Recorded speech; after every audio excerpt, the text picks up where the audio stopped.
welcome back to Centennial Conversations, a series of podcasts about the first 100 years of Gavilan College. I'm Doug Achterman, head librarian, and we're here with history instructor Leah Halper, who just completed To Dream on Your Behalf, a history of Gavilan College. When Dana was last here, you talked about the 1940s, the war years, and the attendant challenges the college had in surviving low enrollment.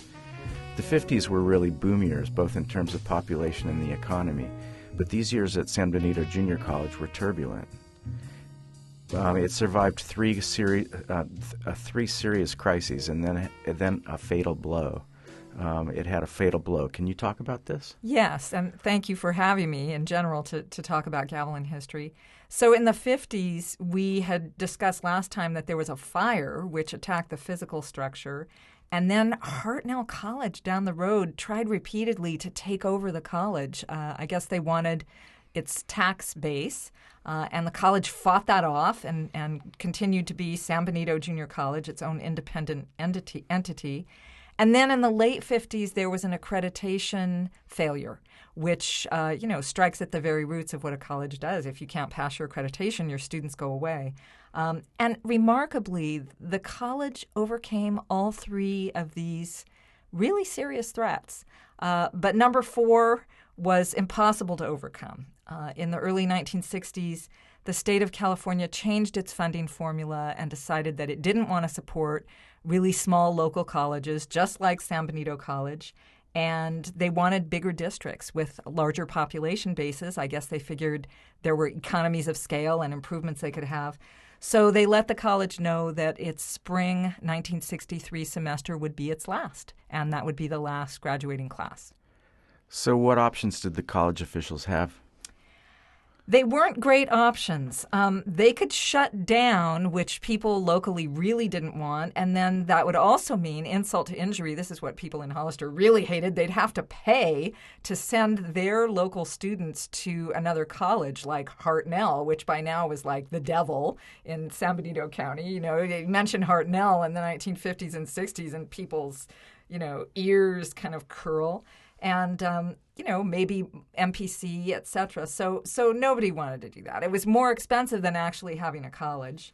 And it's anathema, to send your students somewhere else. They could join Hartnell voluntarily. Need I explain that was not a good option? So that never flew. And then actually, there were some very far-sighted college officials since 1958 or so. They had kind of seen the handwriting on the wall. It was kind of like the Wild West in California. Community college districts would set themselves up. And then by the late 50s, it was kind of a situation where any town or city that wasn't part of a district, people were kind of looking to snap it up because it had tax revenues and it would increase the student population base. So the San Benito College officials were already kind of thinking maybe they could have a tri-county college with Watsonville and Gilroy.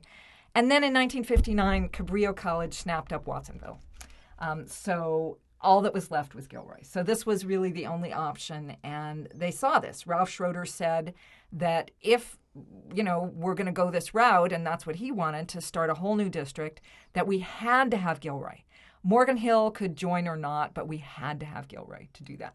So you mentioned Ralph Schroeder. He's sort of a larger-than-life figure in the history of the college. Can you say a little bit more about him? Who is he? I just felt so honored to kind of get to know this remarkable person with quirks.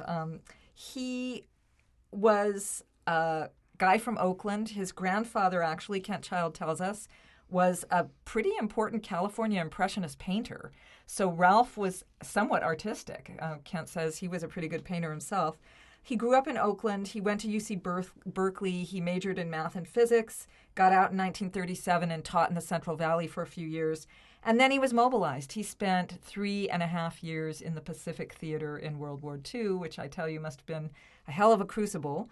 A lot of the early teachers and administrators actually were World War II vets, which I think might explain some of the toughness that they brought to the job of putting together a college. It wasn't easy, but it must have seemed easy then, compared to what they had done. He married Catherine Hudner, who owned a fair amount of local ranch land in San Benito County, and they set themselves up on a cattle ranch, Hereford Cattle, 2,800 acres, huge cattle ranch. And that went on for about 4 years, and then he threw in the towel and came to teach at San Benito High School. He taught math in 1951. And as I guess he was there, he was also teaching at the college. He went on, earned a doctorate in, I think, college administration in 1961. So he was a brilliant, brilliant hand with money and finances. He was absolutely dedicated to the college. He was very good at figuring out kind of college structure. He was friendly to the arts. He was friendly to athletics and sports. He made very good hiring decisions. He was just the right person at the right time. And they actually hired him during the whole crisis where Hartnell was trying to take things over. And he came in punching. At the very first meeting, they had barely voted, okay, he's going to become the director of the college. He said, I'm tired of a defeatist attitude, and I'm going to tell you I need money. If you want me to do this, I'm not going to accept, second class. He read them the riot act, and they handed the money over. For many years, the money from the state that was intended for the college had been used by the high school. And Ralph Schroeder knew this very well, and he told them, you're not going to do this anymore. And he was absolutely right. If there's going to be a college, they needed to fund it. So who else besides Ralph Schroeder were the sort of key figures in this part of the history then? What a cast of characters. There was a charter board for the new college, and I am going to kind of describe some of them. This is information that Kent Child actually personally had because he knew some of these people. They were pretty shrewd, salt-of-the-earth, well-educated guys for the most part. One woman. George Thomas was a rancher. He served for many years. He kind of saw himself as the fiscal watchdog for the college, and he, in the early days, every warrant was reviewed by the board, and they had to pass a motion to pay the bills. He always voted no matter what the bills were. Just as Kent says, George, just to be George. I guess he didn't want the college to spend any money because that's how he voted. So the other San Benito County trustees, by the way, they had 3 on a board of 7 so that they and people in Hollister could feel that they still had kind of a controlling interest in the board, was Dr. Norman Curry, who was a physician, and Howard Harris, who was a geologist who lived on a ranch in Cienega Valley. Then from Gilroy was Ellis Bogle, and then the chair of the board, the charter chair, was Bruce Jacobs from Gilroy. And the Morgan Hill representatives were Dr. Wolfgang Titus and Bonnie Simonson, who was the only woman on the Board of Trustees in the 60s and 70s, though by no means the first. There were women on the boards, as far as I can tell, pretty much all along. So that's the board members, but they wisely, immediately set up a whole other kind of parallel structure that they all participated in. They put together 4 committees, advisory committees.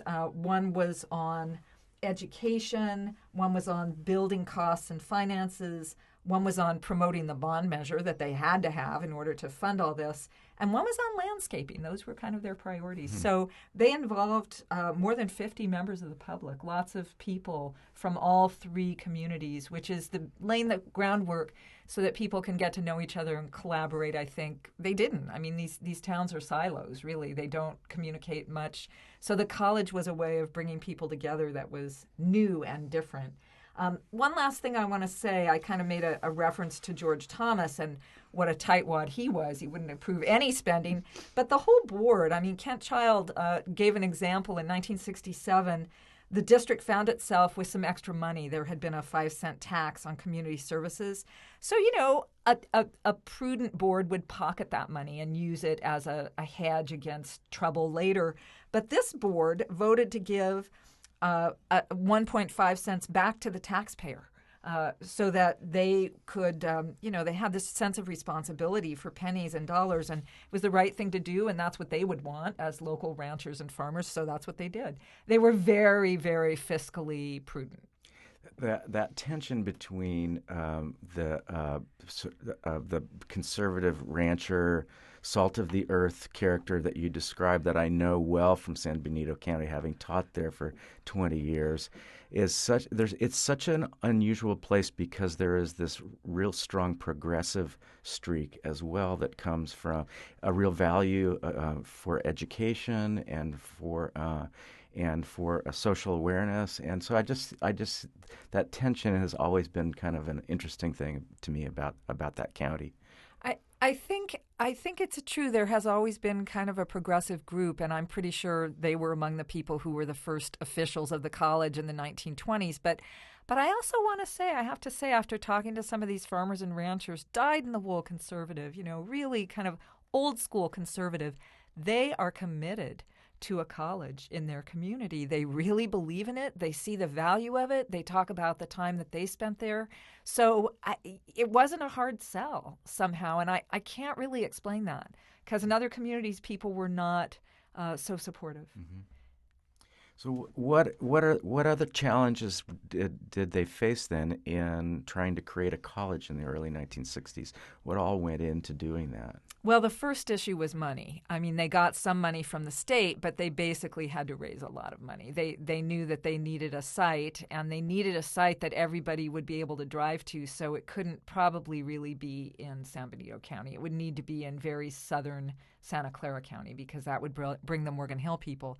So that's going to take a lot of money, so they got a bond measure going. And in fact, it was a cause for much celebration when the bond measure went to the voters in March of 1964. They must have been jubilant because they needed 2/3 to pass, and they got 84.9%, which is just a tidal wave of support. I mean, and again, you look at that and you think, well, good for the people of California to see how important higher education is. So anyway, so the money was one thing. Then they had to find a site and keep the college going while the board frantically looked for a permanent site.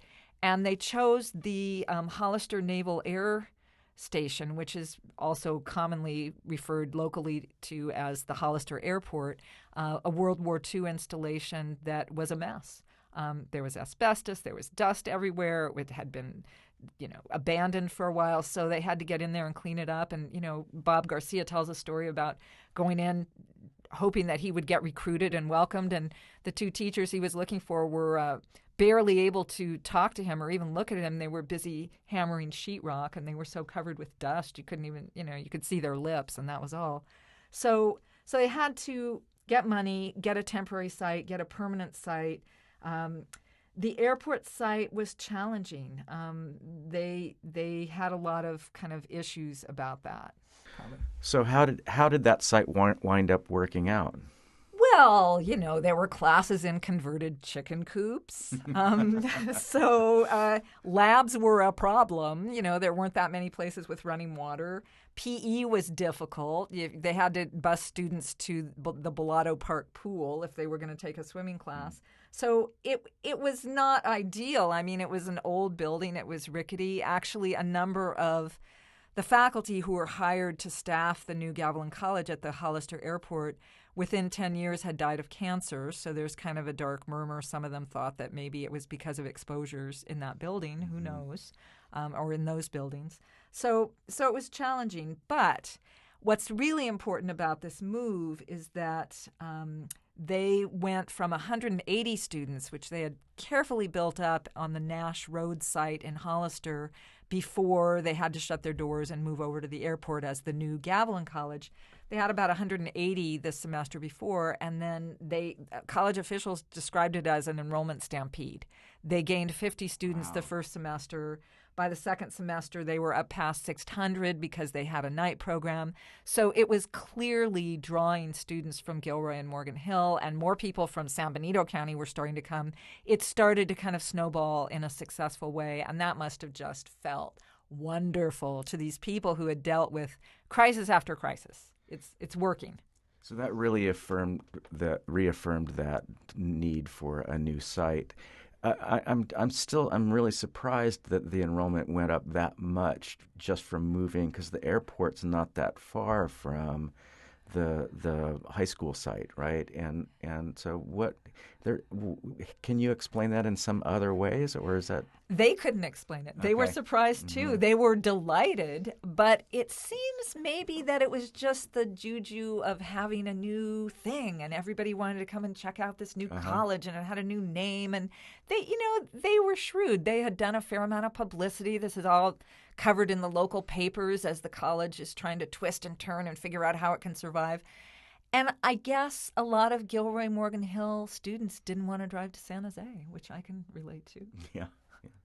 All right, so you've got we're operating in a temporary location at the airport, and we're raising money for this bond. What other kinds of challenges did they face in trying to get this new college up and running? Well, the faculty were extremely overworked. People. Gee, that sounds familiar. Yeah, well, yes. But imagine the day that you're spending now and then going and doing, 4 or 5 hours of hammering and sheetrock and, ripping things down. I mean, they were exhausted. But I suspect, just from kind of what I've read, that there was also an exhilaration to it. Mm-hmm. I mean, everybody loves starting something new. The CSUMB founding faculty felt like they had a purpose in life. They were going to leave this legacy, and I suspect people felt like that. But there were also a lot of complaints about pay, about hours. It was arduous for the people involved, the faculty. Although one kind of credit to the Board of Trustees is that they were so busy doing the whole other piece that we're going to talk about eventually, finding the new site, raising the money for it, that they kind of had to just let the faculty run the college, and the faculty did so very effectively and very efficiently. Mm-hmm. The Board of Trustees knew they could trust this faculty to keep things going, and that's what happened. For 3 or 4 years, it was pretty much the faculty running the show. And then one other challenge I wanted to mention is that they didn't know what to call it. That was a big issue. I was wondering how did Gavilan get its name? They had a contest. Huh. They couldn't call it San Benito Junior College because they've got people from Gilroy and Morgan Hill. And, they need to project this kind of two-county image. So they had a contest. They offered a $25 prize. They got a lot of entries. And there's a funny story. Actually, 4 people suggested some variation of Gavilan. Some of them spelled it with a B and so forth, but they all basically said Gavilan College. The runner-up was Loma Prieta. It almost became Loma Prieta College. And the 4 who won, Ruth Mary Winter, who's Muriel Winter Brem's sister, was one of the 4 who had suggested Gavilan College, and her sister tells a story, we laughed, that they sent her a check for $6.25. They were so cheap that they divided the $25 prize. They wouldn't even, spring for another $75 to give everybody the prize. So she cashed it, and then she was sorry. She should have framed it as proof that, these people can't even pay a basic debt. So anyway, there were a lot of those, a lot of growth pains and a lot of decisions to make. And, people who went to the airport and graduated from the airport felt proud that they were starting this new college. But it was also not the best environment to go to college in. It was... So, but it had expanded enormously, right? So it went from it's like 4 times enrollment, and so that must have changed what was possible in terms of course offerings, programs available. Was there expansion in those kinds of things, and how did the sort of the offerings change and what was possible? It was an exciting time. They tried real estate. They tried kind of some horticultural things like pruning. Those didn't really make it, but they also tried 2 things that did. They got a big grant for cosmetology, and they installed some basic equipment at the airport. And they also, I'm not sure if they had any kind of police training before this, but it's certainly expanded. And that, too, has endured and become a major California State Police Academy. So, yeah, they're trying a lot of things. And at that point, vocational training is still really important. It hasn't kind of fallen on the harder times it's going to see in the 80s and 90s.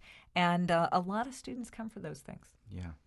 Yeah, I had no idea that the cosmetology program started that early, and the police academy as well. Those are kind of bedrock programs for the college. How about sports? They had sports. Bobby Garcia kind of tells this story. There have been sports all along. Now, were they very successful? They were successful in terms of involving especially males. Not that many options for women until the 70s. Bobby Garcia was 24, and he was home from the service. He had spent a couple of years in Germany. He was a man. And he played on local teams, and he was working, and he was recruited by some guys who were playing for Jerry Fluke. And they wanted him to play basketball, baseball. He could play any sport.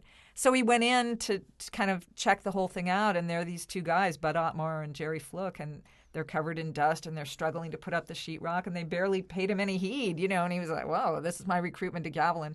But he had a young woman who he was very interested in who was coming here. So he did come here, and it's hilarious. I mean, he said they played offense and defense both because the football team his first year had 17 guys. Yeah. So he named all the positions he played. He played quarterback. He played linebacker. He played running. I mean, he played everything. And then he woke up very sore every Sunday. But he said it was about the camaraderie. They didn't win any games his first year. They won 2 his second year. He learned on the basketball court, he was celebrated for years because he had more points in one game, 18 points. And it's because he could steal and do layups. Mm-hmm. He's a small guy, so it wasn't like he was shooting from far off the court. Yeah. So anyway, there was a sports program. It was not a competitive program in terms of beating other colleges. So how did the students feel about this new college? From what I've heard, they were very excited. I talked to Cheryl Rosati Bernardo, who was the president of the Women's Students Organization, and she just had the best experience. It was so exciting to have teachers who were really passionate, and they were focused just on this one subject that they taught, and apparently a number of the professors collaborated so that they had kind of common themes, and you were learning about something in one class, and then it was kind of underlined in another class, and then in a third class there'd be a field trip to look at the art that had to do it. So she just felt like she got this explosive new understanding of the world that she had never had before, and that suddenly all these things started to connect and excite her about learning. And she had a wonderful experience. Her teachers were really on top of it, and she became an English major and a teacher. And I think the college had a lot to do with that. Another student from this era who I talked to several actually, but this was John Perez, who's a local dentist and who later became a Gavilan Board of Trustees member, and his wife Rachel Perez is now our Board of Trustees president. He was a very good high school student, and he had a unique experience at Gilroy High. He was part of a Mexican-American youth organization that one of the teachers, Concha Barrosi, had organized. So he was quite politicized by the time he came to Gavilan, and he found it to be politically kind of a vacuum, but the classes were so much harder that was okay because he had no time, like he had in high school. The other thing that he noted, a couple other people noted this too, college really was for the middle class at that point, but he and other students from very poor backgrounds were determined, but he had no car. The airport kind of assumes that you have a way to get there. There was a bus, so he rode the bus, but the schedule was so infrequent that he spent a lot of time in the library, and his grades, he was a good student anyway, but his grades went up because he was studying so much. But it kind of cramped his style. He couldn't date until college. His four-year college, he didn't have a car, so he couldn't do that. So he too, though, says that he was exposed really for the first time to people who are passionate about what they were teaching. They organized a series of debates that he was helping organize between a teacher and a student on one side and a teacher and a student on the other side of a number of issues. And it was so exciting to engage with teachers and to question them in public about the position they were taking. So it was intellectually, apparently, it was a really wonderful time. And there was a lot of social activity going on also at the Hollister Airport site. For example, Nikki DeQuinn's mother, Barbara Goodrich DeQuinn, tells about being one of the few women in the Bombardiers Club. They actually flew and threw fake bombs at targets. Oh my gosh! Yeah, this is and women were part of the club, and she flew with them, and she was part of the crew. And I mean, things that we wouldn't really associate with college, they were exploring and open to. I mean, it sounded like a wonderful environment in a lot of ways. That sounds like a lot more fun than beer pong. Yes. Yes, and don't mix the two, please. Anyway, I think the college at the airport was such a success that people were able to just kind of relax and say, okay, this is going to go. Now let's just work out the details. We really are a college. Yes. Thank you. Thank you.